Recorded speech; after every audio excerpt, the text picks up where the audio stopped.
Iniciamos mais um instante, Senhor, em que pedimos a Tua presença, a Tua misericórdia.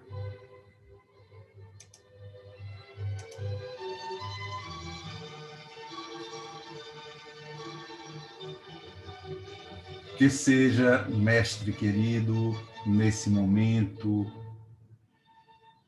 emitidas sobre nós as Tuas sublimes vibrações de amor e de paz. Que possamos, Mestre, envolvidos na Tua luz, estarmos atentos para as lições da noite que serão conduzidas pelo nosso Simval.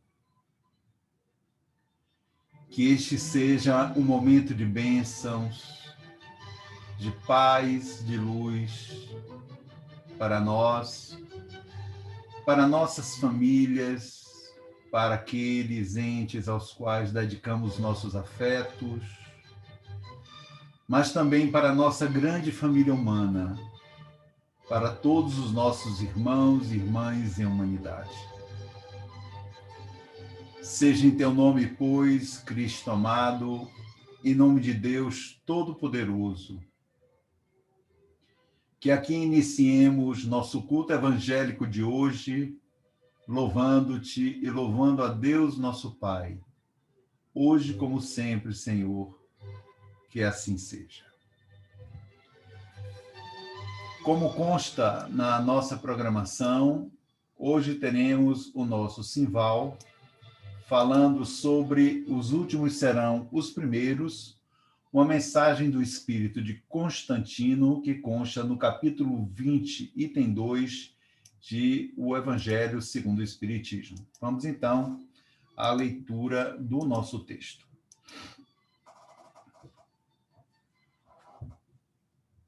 Os últimos serão os primeiros, instruções dos Espíritos.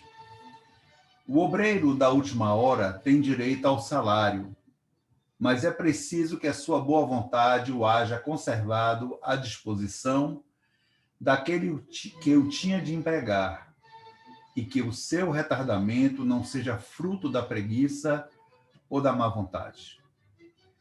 Tem ele direito ao salário, porque desde a alvorada esperava com impaciência aquele que por fim o chamaria para o trabalho.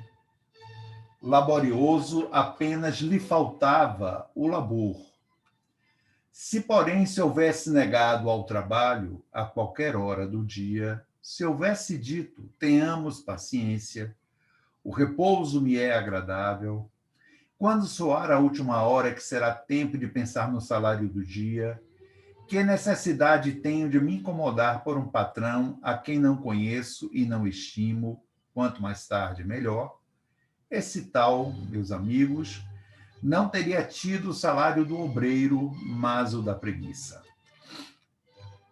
Que dizer, então, daquele que, em vez de apenas se conservar inativo, haja empregado as horas destinadas ao labor do dia em praticar atos culposos, que haja blasfemado de Deus, derramado o sangue de seus irmãos, lançado a perturbação nas famílias, arruinado os que nele confiaram, abusado da inocência, que, enfim, se haja cevado em todas as ignomínias da humanidade. Que será desse? Bastar-lhe-á dizer à última hora, Senhor, empreguei mal o meu tempo, toma-me até o fim do dia para que eu execute um pouco, embora bem pouco, da minha tarefa, e dá-me o salário do trabalhador de boa vontade? Não, não. O Senhor lhe dirá, não tenho presentemente trabalho para te dar. Malbarataste o teu tempo, esqueceste o que havias aprendido, já não sabes trabalhar na minha vinha. Recomeça, portanto, a aprender e, quando te achares mais bem disposto, vem ter comigo e eu te franquearei o meu vasto campo, onde poderás trabalhar a qualquer hora do dia. Bons espíritas, meus bem-amados, sois todos obreiros da última hora. Bem orgulhoso seria aquele que dissesse: comecei o trabalho ao alvorecer do dia e só o terminarei ao anoitecer. Todos viestes quando fostes chamados, um pouco mais cedo, um pouco mais tarde, para a encarnação cujos grilhões arrastais. Mas há quantos séculos e séculos o Senhor vos chamava para a sua vinha, sem que quisesseis penetrar nela? Eis-vos no momento de embolsar o salário. Empregai bem a hora que vos resta e não esqueçais nunca que a vossa existência, por longa que vos pareça, mas não é do que um instante fugitivo na imensidade dos tempos que formam para vós a eternidade. Constantino, Espírito Protetor, um ditado que foi dado em Bordeaux, 1863. Com isso, nós passamos a palavra para o nosso Simval para fazer os comentários. Boa noite a todos e todas. Nos abençoe o Cristo Jesus e nos faça fiéis aos seus ensinamentos, à sua palavra, ao seu direcionamento. Esse é um capítulo do Evangelho segundo o Espiritismo que tem algumas particularidades. Primeiro que Kardec destina um capítulo só para tratar desse tema, os trabalhadores da última hora. Então, é de se entender que é realmente um tema relevante, importante, né? Também esse é o único capítulo do Evangelho segundo o Espiritismo em que não há nenhum comentário de Kardec. Só existe nele a parábola, né, que vem antes desse texto que Rui leu, que é a parábola dos trabalhadores da vinha, e depois existem 4 instruções dos espíritos. Então não há nenhum comentário de Kardec. Essa parábola, por sua vez, ela só consta no Evangelho de Mateus. Não tem nos outros 2 sinóticos, né, o de Marcos e o de Lucas. Para a gente contextualizar, Jesus fala dessa parábola, ele conta isto para os seus discípulos, logo após aquele episódio em que um jovem rico vem ter com ele para perguntar o que fazer para herdar a vida eterna, e que Jesus diz para ele que ele deveria, se ele quisesse um tesouro no reino dos céus, né, se quisesse seguir a Jesus, ele deveria se desfazer de todas as suas posses, né, e segui-lo. O jovem desiste, diz o texto que ele tinha muitas posses, vai embora e o Cristo se dirige aos seus discípulos dizendo o seguinte: em verdade vos digo que um rico dificilmente entrará no reino dos céus, e que é mais fácil um camelo passar pelo buraco de uma agulha do que um rico entrar no reino dos céus.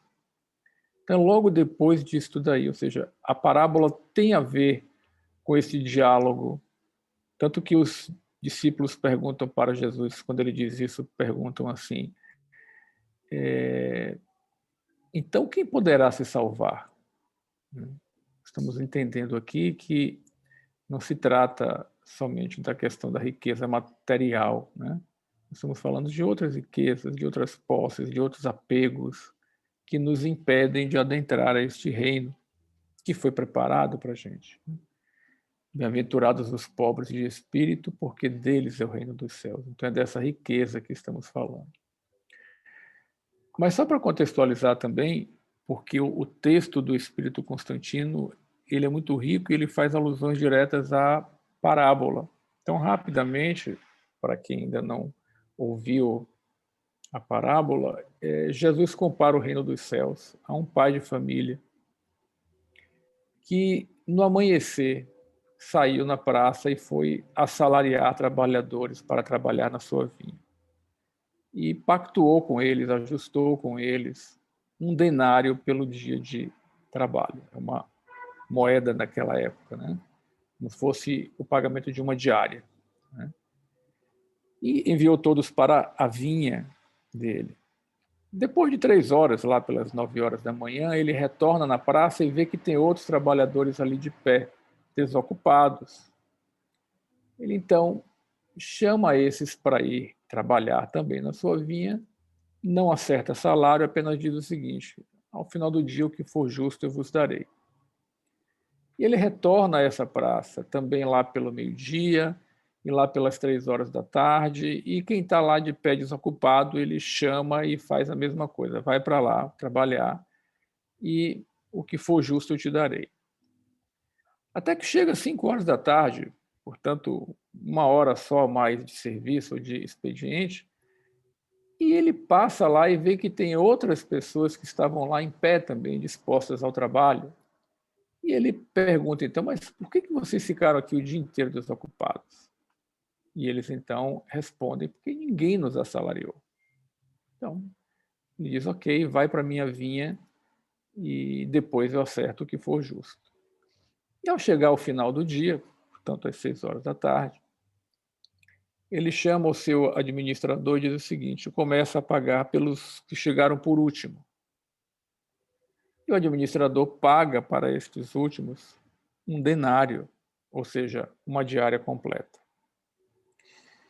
Ora, os primeiros, quando viram aquilo, já criaram a expectativa de que receberiam mais, afinal de contas, eles trabalharam o dia inteiro. E quando chega na vez deles, eles recebem um denário também. E aí se queixam, né? Começam então a murmurar, dizendo que não é justo, afinal de contas, eles passaram o dia inteiro, enquanto aqueles outros, por 1 hora só, receberam a mesma coisa. E o senhor da vinha então vira para eles e diz: meu amigo, eu não estou sendo injusto contigo. O que eu combinei com você está aqui, o denário está pago. Toma o que é teu e vai-te. Se eu quero dar para estes últimos que chegaram aqui a mesma coisa que eu lhe dei, não é lícito a mim? Eu não posso fazer o que eu quero com o que é meu? E ainda diz assim: o teu olho é mau porque eu sou bom? E aí ele arremata com: assim, os últimos serão os primeiros, e os primeiros serão os últimos. Por quê? Porque muitos são os chamados e poucos os escolhidos. Né? Mensagem semelhante a essa está na parábola do festim de bodas, que Kardec destaca também e cita, né, para que a gente leia. Então, falando sempre de uma alegoria, né, a parábola, então, não é para ser interpretada ao pé da letra, mas se a gente fosse pegar alguns símbolos, né, quem é esse pai de família de que o Cristo fala, que sai a contratar trabalhadores para a sua vinha? Né? É o próprio Cristo, né?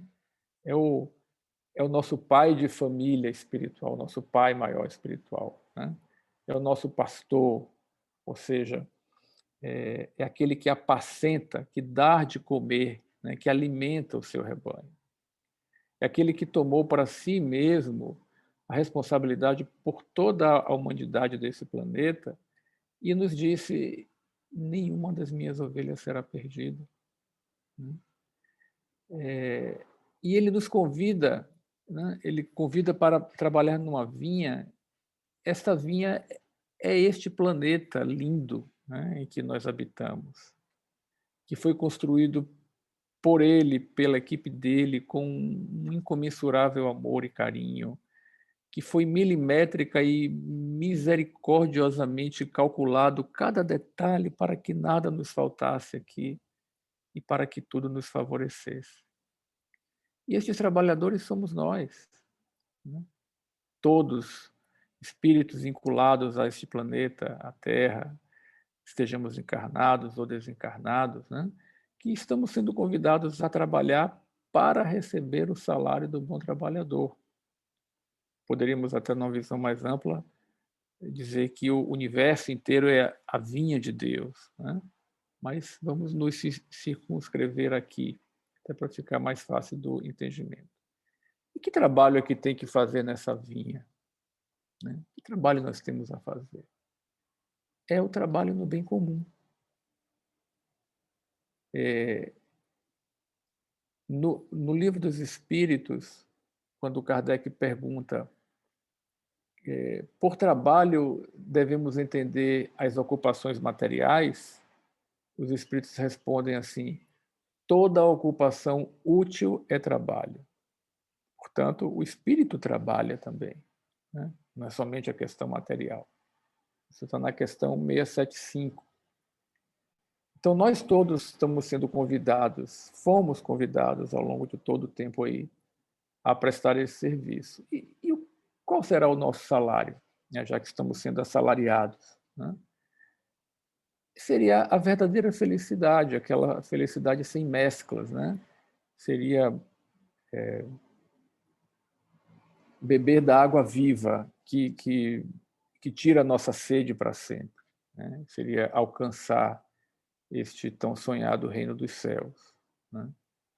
Então, meus irmãos, não é de agora que Jesus, que o Cristo, né, que o Cristo Jesus está a nos convidar para o trabalho que enobrece a nós mesmos, que enobrece o espírito. Muitos são os chamados que nós recebemos, mas poucos são os chamados que nós escolhemos. Por isso que muitos são chamados e poucos são escolhidos. Né? Quanto tempo nós temos desperdiçado? Né? E vamos entender aqui que o Senhor não sai a contratar aqueles que ainda não estão em condições de trabalhar. Ele contrata os que têm condições de trabalhar. Os que estavam de pé na praça, os que estavam aptos ao serviço. Né? A figueira que se encheu de folhas, de flor, ou seja, está dizendo ali que tem fruto a dar. E, no entanto, nem todas estavam dando. Né? Então, notemos que nem todos os que foram contratados se conformaram ao final do dia. Isso nos fez lembrar a parábola dos dois filhos, né? O filho pródigo que sai e quando retorna, o outro que ficou na casa do pai se revoltou porque diz, mas eu fiquei aqui em tua casa e você nunca fizeste nada para mim, agora dá uma festa para este que saiu dilapidando todos os seus bens. Né? Ou seja, o olho que cresce para cima do outro. Por quê? Porque se sente separado, porque quer mais para si, porque não se contenta com menos. Um dos males da humanidade é essa comparação que a gente faz. Né? E a lógica divina não é a mesma lógica nossa. Aqui, nós não estamos falando de quantidade de trabalho, mas sim de qualidade. Né? Então, não é há quanto tempo eu me dedico, eu sou espírita, há 20 anos, há 30 anos. Com que propósito?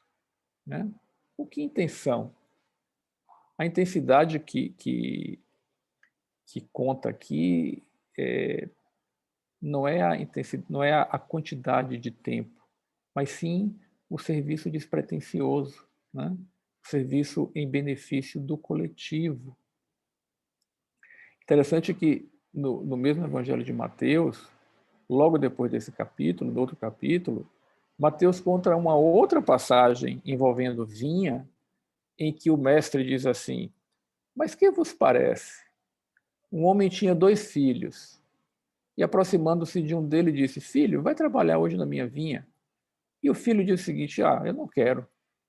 Mas depois, arrependendo-se, ou seja, mudando a mentalidade, foi trabalhar. Depois foi para o outro filho e disse a mesma coisa. E esse segundo filho disse: eu vou, Senhor. Só que não foi. Né?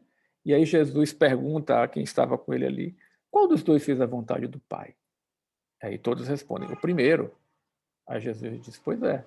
Em verdade vos digo que os publicanos e as prostitutas vos precederão no reino de Deus. Porque João veio até vocês ensinando e vocês não creram nele. Mas os publicanos e as prostitutas creram nele. Vocês, vendo isso, nem tampouco se arrependeram para crerem nele. Então, aqui está a noção. Por que os últimos serão os primeiros, né? De que últimos são esses que ele está falando? Agora, o texto, a instrução do Espírito Constantino também é de uma profunda riqueza, porque são detalhes que às vezes nos passam despercebidos, né?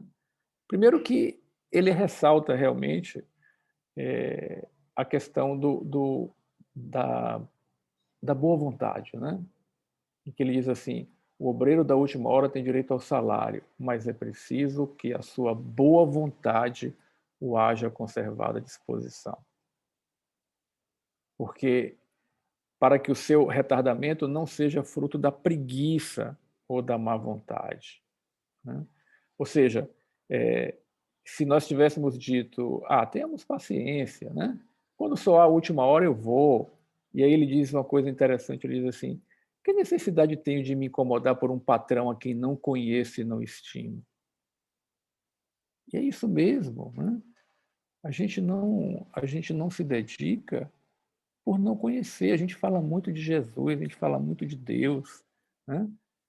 Mas o que a gente conhece? Que tipo de intimidade nós temos com Ele? Só na hora de rezar, só na hora de pedir, né? Então, esses que não se aproximam, também não trabalham, né?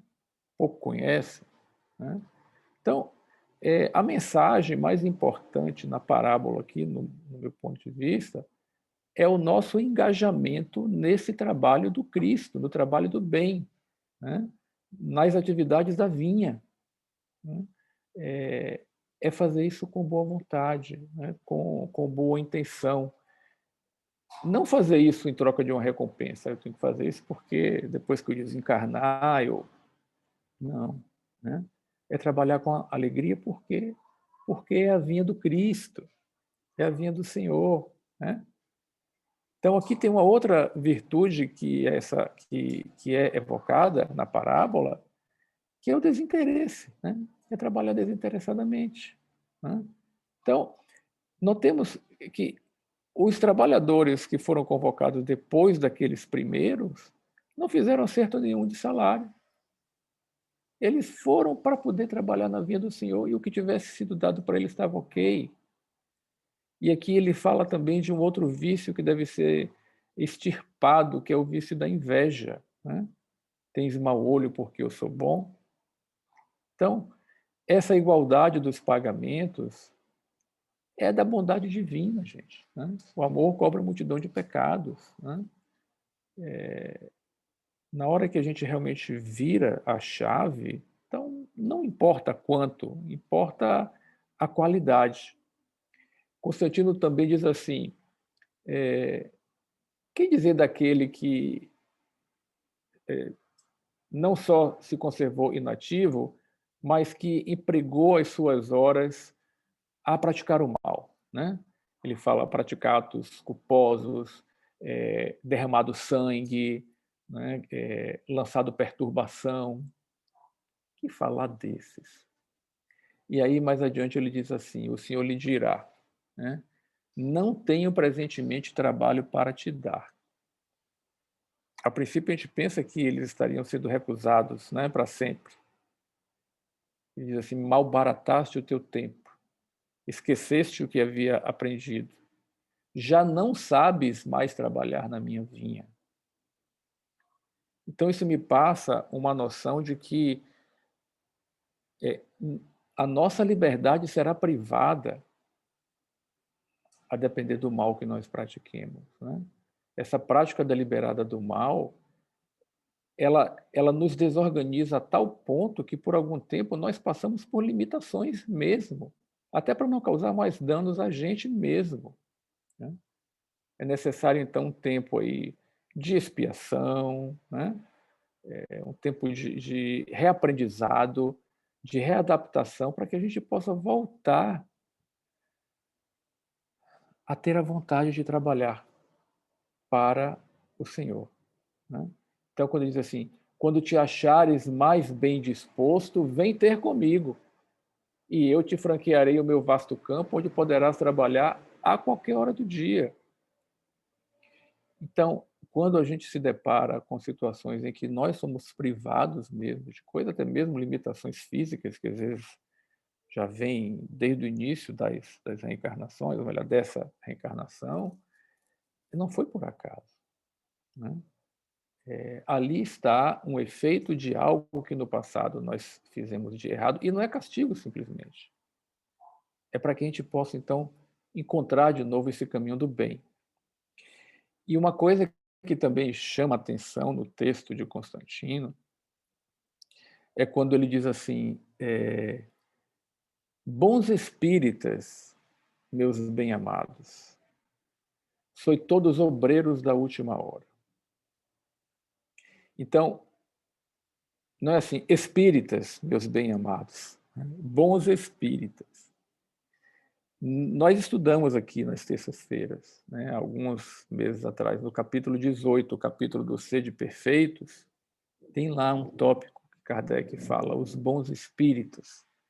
Ele diz assim: o espiritismo bem compreendido, mas sobretudo bem sentido, nos leva aos resultados, que ele fala assim, acima expostos. Que resultados são esses, né? O homem de bem. É um texto que todos nós temos assim o dever, mas também o direito de reler. Releiam, releiamos, né? O homem de bem, capítulo 18 do Evangelho segundo o Espiritismo. O que é o homem de bem? Então ele diz assim: o verdadeiro espírita, né, é o verdadeiro homem de bem, ou seja, esses resultados é o que levarão o verdadeiro espírita ao homem de bem, como cristão verdadeiro.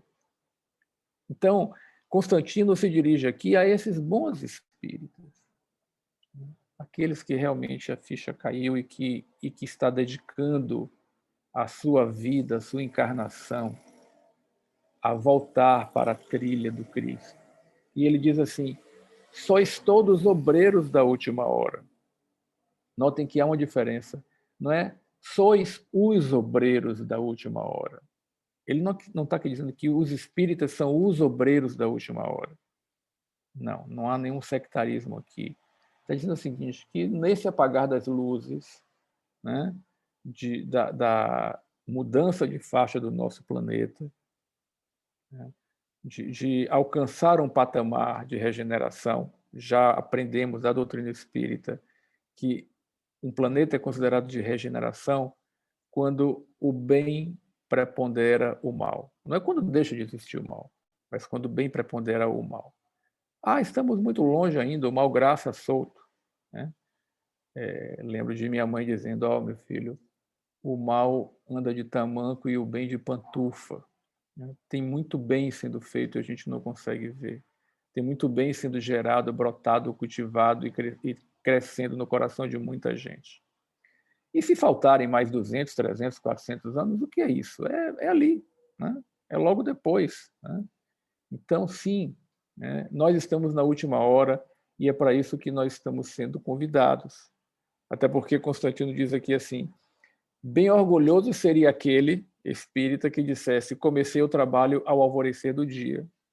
Pelo visto, nenhum de nós, né, começou há muito tempo. E agora estamos sendo convidados a retornar para essa senda, né? Tanto que ele diz assim: há quantos séculos e séculos o Senhor vos chamava para a sua vinha sem que quisesseis penetrar nela. Deliberado nosso, e o Cristo respeita o nosso livre-arbítrio. Então ele nos deixa esse conselho final em que ele diz assim: empregai bem a hora que vos resta, e não esqueçais nunca que a vossa existência, por longa que vos pareça, mais não é do que um instante fugitivo na imensidade dos tempos que formam para vós a eternidade. Lembremos do Cristo dizendo, né? Eu sou a verdadeira videira, né? E o meu pai é o agricultor. E todo ramo que não está conectado a mim não produz fruto, porque nenhum ramo sem conectar à videira pode produzir fruto. Por quê? Porque ele não produz fruto de si mesmo. O fruto vem da videira. Então fica o nosso convite que a gente recebe aqui agora de um texto como esse, para que a gente coloque como propósito maior de nossas existências, de nossas vidas, esta reconexão com a videira verdadeira, que é o Cristo, né? Mais importante do que qualquer outra atividade, responsabilidade, objetivo que a gente possa ter na vida. Que o Senhor nos abençoe e nos propicie forças para segui-lo nesse caminho. Paz e bem.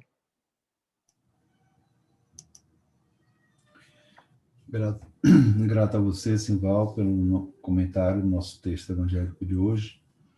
E nesse momento vamos passar para as nossas preces, como em todas as terças-feiras.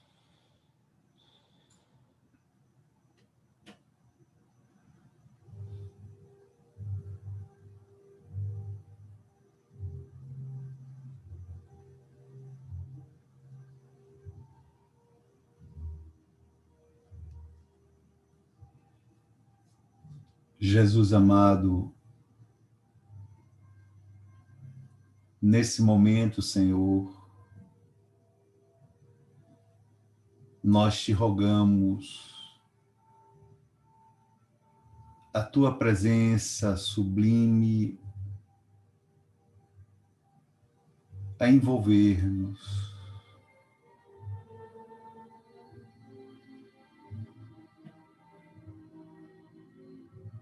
Envia até nós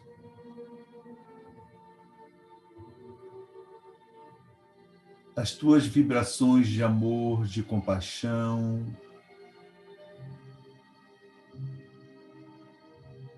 envia até nós as equipes socorristas da vida maior, também orientadas pelo amor maternal de Nossa Mãe Santíssima, Maria de Nazaré. A equipe de Dr. Bezerra de Menezes e de Dr. Maltês, que nos apoiam, que nos sustentam em nossas lutas, em nossos cotidianos, no enfrentamento do nosso aprimoramento espiritual. Que neste momento esses espíritos amoráveis nos visitem aos nossos lares, visitem aqueles pelos quais oramos, pedimos a intercessão, aos seus lares. E nesse momento, Senhor, como sempre o fazemos, vibramos por tantos necessitados na nossa humanidade. Os que estão nas prisões, os que estão presos a muitas formas, às muitas formas de escravidão e de servidão humanas, os que estão acorrentados, as múltiplas formas de dependências, de abusos, de violências, aos que praticam-nas. Te rogamos pelos que estão agravados nas suas situações mentais, com depressões profundas, ideações suicidas e ou homicidas, com transtornos psicóticos graves e afligentes, os que estão mergulhados nas obsessões mais graves,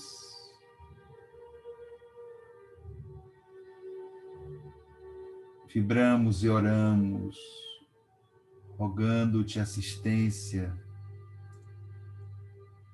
para os que estão no planeta sofrendo os efeitos das guerras fratricidas,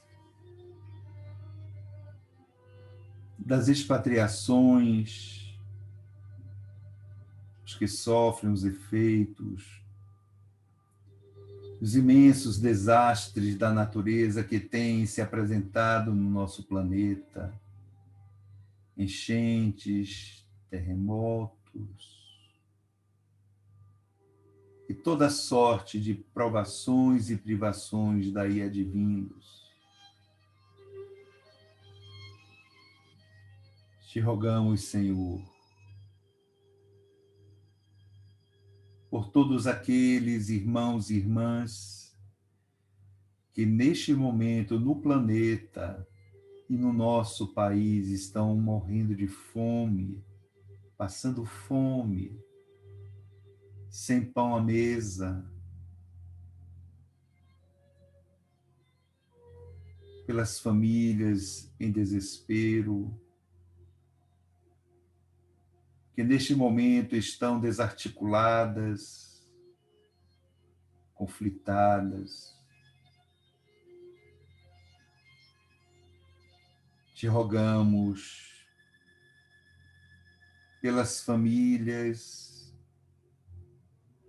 por todos aqueles que estão adoecidos por esta temível pandemia,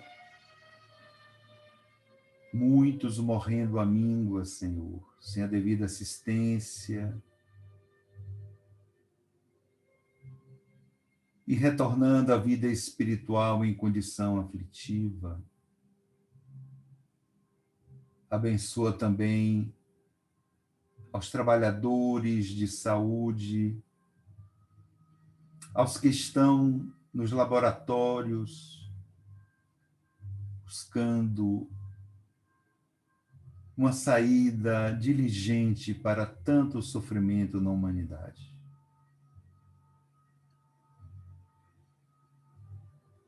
Que possas enviar os teus mensageiros luminosos até as regiões espirituais mais ensombrecidas, aonde se demoram tantos espíritos atormentados, envolvendo principalmente aqueles que se demoram nas trevas.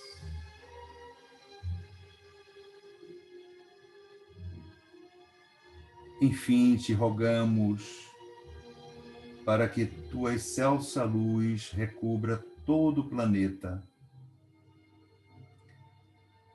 que envolva tudo e todas as coisas que existem nesta nossa esfera de vida,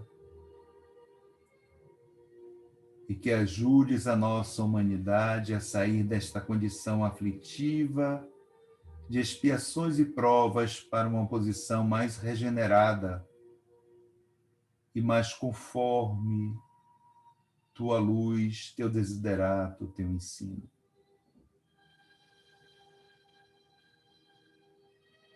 Te agradecemos, Senhor, por tudo que nos concedes, por todas e tantas bênçãos.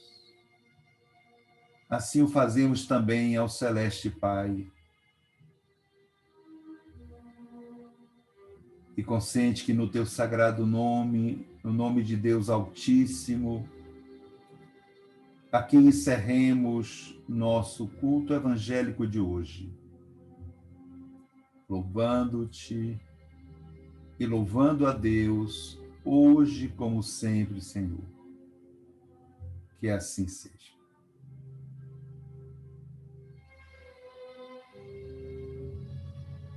Como sempre o fazemos, por alguns instantes, vamos mentalizar a figura excelsa do Cristo, das paragens maiores onde ele se encontra, irradiando sobre o nosso planeta, de toda a sua aura divina, a luz dourada da compaixão. Por instantes, mentalizemos essa imagem.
Como sempre fazemos, vamos então ver a nossa programação dessa semana.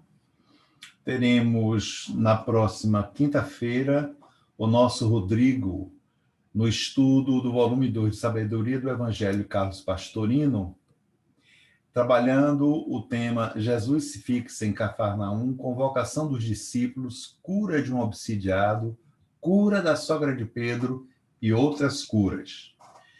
No sábado, dia 24, eu falaria, mas eu solicitei a Ricardo Fortes e Caroline Miranda que fizesse a mesa redonda em meu lugar, já que dia 10 homenageamos a nossa Estela, e haverá uma mesa redonda, depoimentos de profissionais de saúde sobre vivências relacionadas à Covid-19. E na próxima terça-feira, o nosso Gil, estará conosco, falando sobre o mesmo tema, os últimos serão os primeiros. Agora a mensagem é do espírito de Henri Heine, capítulo 20, itens 3 de O Evangelho segundo o Espiritismo. Queremos convidar os companheiros e companheiras a visitar o site do NEFA, nesse endereço, www.nefa.org.br. Ele foi atualizado hoje, ainda tem algumas atualizações para fazer, mas já está com bastante material novo, e nós, então, queremos chamar a atenção que lá está a programação doutrinária de abril, como todos sabemos, o vídeo da homenagem à Estela Diamantina, em 10/4, temos a Galeria de Ouro, que é o áudio da última palestra proferida pelo nosso Perrone, em 22 de outubro de 2013, antes da desencarnação dele em fevereiro de 2014. O culto natalino de 2020, com a palestra desse que vos fala, Jesus, o Alfa e o Ômega, mais as psicofonias de Janete Dória, Licínios, Bezerra de Menezes e Frei Leão ao final do encontro, e Frei Leão nos trazendo uma certificação do NEFA como casa espiritual dedicada ao Cristo. Depois de 30 anos de funcionamento, recebemos essa certificação. Temos também lá artigos de autores espíritas. A nossa Ana Cristina Barbosa da Silva escreveu para nós sobre banalização do mal, razão instrumental e a moral espírita. Tiziana Vasconcelos, charlatanismo na doutrina espírita, da origem aos tempos atuais. Deixa eu voltar aqui. Rodrigo Bulcão, Moisés, Jesus, Cristo e Espiritismo, e Maria José Cedrais, da Prece pelos Mortos. Temos também vidas dos nossos cultos evangélicos feitos até o dia 13, de 2 de fevereiro até o dia 13, e ressaltamos que no dia 13 tivemos, ao final, a Psicofonia do Espírito de Arnaldo Lustosa, com mais informações sobre o retorno da nossa Estela à vida espiritual. Temos também os Vidas do Momento de Kardec, que estão somente atualizados de 6 até 27 de fevereiro. Vamos baixar ainda os de março e os obtidos até o mês de abril, mas já estão disponíveis os desse ano de fevereiro para cá. E temos as psicografias dos espíritos licínios, Perdas e Mortos, que lançamos aí no nosso grupo, de Filófotos, O Logos do Poder e o Poder do Logos, e Roupas de Banquete, de Pascal, Vencendo a Morte, de Calil, Prelúdio e O Que Sou. E temos essas psicofonias que ainda são de 2019, com Bezerra, Licínios, 2 mensagens de Cisco, 2 homenagens de João Cruz e uma sobre o perdão das ofensas, psicofonias de Meimei e Emmanuel. Portanto, estamos, companheiros e companheiras, convidados e convidadas a compartilhar conosco, né, esses conteúdos e divulgar. Nós pedimos aos companheiros e companheiras que, por acaso, estejam aqui e tenham contato com a COBEM, que dê o endereço do nosso NEFA e informe da disponibilização do vídeo em homenagem à Estela, porque muitos companheiros da COBEM não conseguiram entrar em nossa sala e gostariam de assistir este vídeo. E os companheiros do NEFA, companheiros que desejem assistir também, e outras pessoas que conheçam a nossa Estela, poderão assistir esse vídeo no nosso portal. E divulguem para as demais pessoas que saibam que têm interesse em assisti-los, tá bom? E também consultem, vejam os demais conteúdos que estão disponíveis na nossa página. Por hoje, queremos ficar aqui. A todos e todas, um beijo, um abraço, paz e bem, e quinta-feira nós nos reencontraremos aqui no nosso estudo de sabedoria do Evangelho. Muita paz, uma boa noite.